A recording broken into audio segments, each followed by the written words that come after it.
आज मुजफ्फरनगर के इस जनपद में संगठन पर चर्चा करने के लिए इधर पहुंचा क्योंकि हमारे प्रदेश के प्रभारी आदरणीय संजय सिंह सांसद जी का आदेश है कि संगठन की समीक्षा करनी है, जो निष्क्रिय लोगों को सक्रिय करना है या उनके जगह दूसरे सक्रिय कार्यकर्ताओं को जिम्मेदारी देने के लिए हम सब लोग बैठे हैं, जिसकी अध्यक्षता हमारे जिला अध्यक्ष जी कर रहे हैं।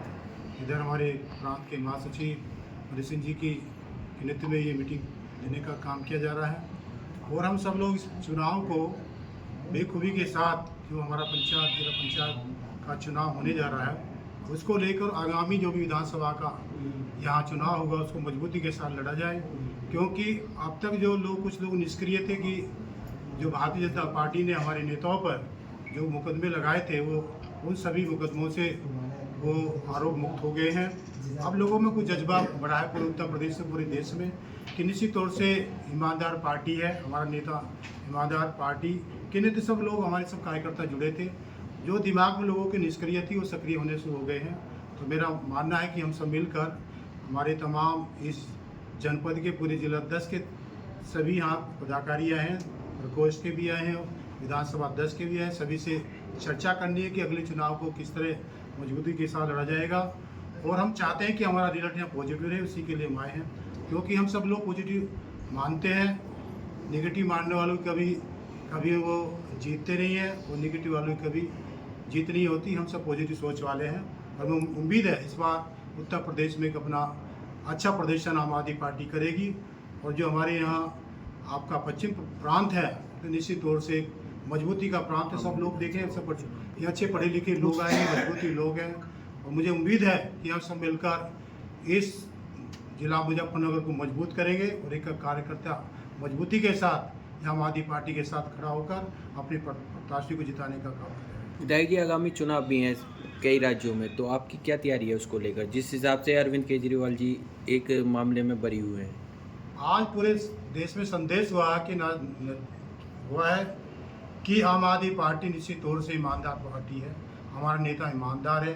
तमाम 23 लोगों को जो वहाँ से उनको आरोप मुक्त हुए हैं, बरी नहीं मुक्त हुए हैं, तो एक संदेश देश में गया है कि जानबूझकर उन पर जो भ्रष्टाचार के जो आरोप लगाए थे वो निश्चित रूप से झूठे थे। और ये साबित हुआ कि भारतीय जनता पार्टी झूठी पार्टी है, जुमड़े वाली पार्टी है। इन्होंने हमारे नेताओं को फंसाने का एक उन्होंने षड्यंत्र रचा कि निश्चित तौर से कि आम आदमी पार्टी के लोग भ्रष्टाचार है, जबकि एक भी नेता, एक भी कार्यकर्ता, तमाम हमारे सभी नेता, संजय सिंह हमारे नेता हो या हमारे इधर सत्येंद्र जैन हो, मनीष सिसोदिया हो, ये तमाम नेताओं को उन्होंने जेल भेजने का काम किया, लेकिन वो सभी आरोप मुक्त हो गए हैं। अब एक संदेश गया है कि वास्तव में आम आदमी पार्टी ईमानदार लोगों की है, ईमानदार लोगों का साथ पूरे देश का एक नागरिक, एक मतदाता आज आम आदमी पार्टी के साथ खड़ा है। अभी अरविंद केजरीवाल जी ने एक मुहिम भी स्टार्ट की है, जिन्हें बीजेपी ने नौकरियों से हटाया दिल्ली में, उसको लेकर आप क्या कहेंगे?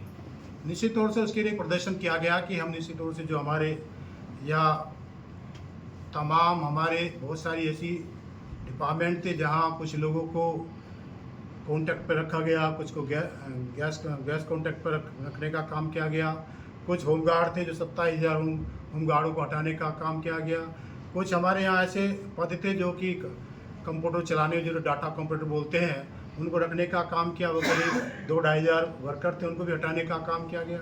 उन सभी को इकट्ठा करके संदेश दिया कि भारतीय जनता पार्टी लोगों ने इन लोगों के साथ अत्याचार शोषण कर एक षड्यंत्र के आधार पर उनको हटाने का काम किया गया। आज के कार्यक्रम में क्या कुछ नई नियुक्तियां या कोई विशेष कार्यक्रम की भी घोषणा की जा सकती है? आज कुछ हमारे जो नए कार्यकर्ता जुड़े हैं, कुछ पार्टियों नए लोग जुड़ने आए हैं, उनकी भी हम निश्चित तौर से भागीदारी लेंगे और उनको सम्मान देने का काम किया। हमारे इधर प्रांत के महासचिव बैठे हैं मनीष जी, वो उनको सम्मान देंगे। हमारे जिला अध्यक्ष जी बलियान जी बैठे हैं, वो भी उनको सम्मान देने का काम करेंगे। पूरी हमारे इधर महासचिव बैठे हैं, सचिव बैठे, सब हम सब लोग साथ मिलकर उनको, क्योंकि एक पार्टी सम्मान का काम है, क्योंकि इस देश में पहली पार्टी है जो आदमी के अंतिम पंक्ति में खड़े व्यक्ति को या अंतिम पायदान पर खड़े व्यक्ति को आम आदमी पार्टी ने सम्मान दिया है। यानी कि देश के इस संविधान में जो मौलिक अधिकार मिले हैं, बिजली फ्री, पानी फ्री, शिक्षा फ्री, स्वास्थ्य फ्री, ये सब कहाँ सम्मान मिला है? इस संविधान में मिला।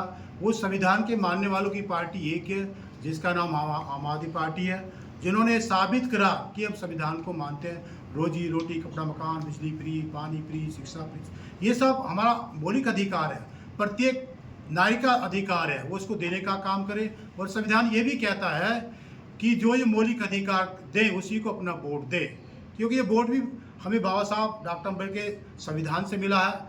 तो उस संविधान को जिंदा रखने के लिए, उसको मजबूत करने के लिए, उसको दिशा देने के लिए, उसको लागू कराने के लिए, उसके मौलिक अधिकार को देने के लिए हमें ऐसी पार्टी चुननी है जो देश के संविधान को मजबूती दे सके। विधायक जी, SIR का कार्य भी चल रहा है, उसको लेकर आप क्या कहेंगे? इसके लिए आम आदमी पार्टी उसके विरोध में खड़ी है, कल भी उसके लिए प्रदर्शन करेगी, आने वाले समय में उसका विरोध करने का काम करेगी। तो क्या ये लक्ष्य है बीजेपी का SIR के माध्यम से वोटों को कटवाना? आपने देखा होगा बहुत सारी जगह चुनाव हुई, जैसे बिहार में हुआ, वहाँ तमाम के लाख वोट काटने का काम किया। आपके हमारे दिल्ली में बहुत सारे विधानसभा में कहीं 50,000, कहीं 35,000, कहीं 20,000। जैसे मेरी विधानसभा गोकुल में वहाँ 19,700 वोट काटने का काम किया। मनीष जी की विधानसभा में 35,000 वोट काटने का काम किया गया। हमारे तमाम नेताओं को लेकर जितनी वोट से वो जीते थे उससे दुगने वोट काटने का काम किया गया। ये तो निश्चित तौर से उनकी मानसिकता है। जो इस देश में पैदा हुआ है उसका अधिकार बनता है, उसको वोट देने का अधिकार है।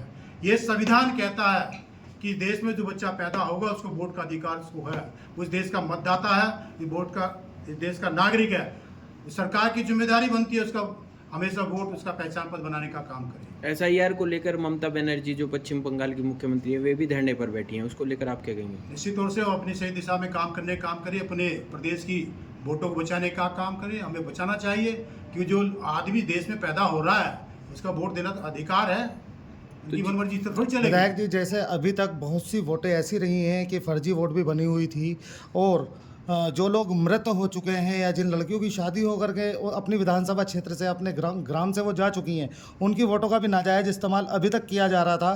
तो क्या ये सरकार का की गलती है? जहाँ आदमी वहाँ यदि वो दिल्ली चला गया तो दिल्ली वोट बने तो यहाँ करवा देना चाहिए। वो डुप्लीकेट हुई तो उसको हटाने का, अब तो वैसे भी एक आधार के आधार पर उसका वोट लिया जाता है और उसे पता चल जाता है कि इसकी डबल वोट है नहीं है। बहुत सारी वोट कटी है, करीब 4.5 लाख वोट इस तरह दिल्ली में कटी है। जिनके वहाँ वोट कार्ड थे उनका काट दिया कि जो दिल्ली में दिल्ली का रखेंगे। विधायक जी, जिस प्रकार से आपने बताया दिल्ली में वोटें काटी जा रही हैं, तो उसको लेकर आम आदमी पार्टी का आगामी क्या लक्ष्य रहेगा? हम उसका विरोध करेंगे, कर भी रहे हैं, करते रहेंगे।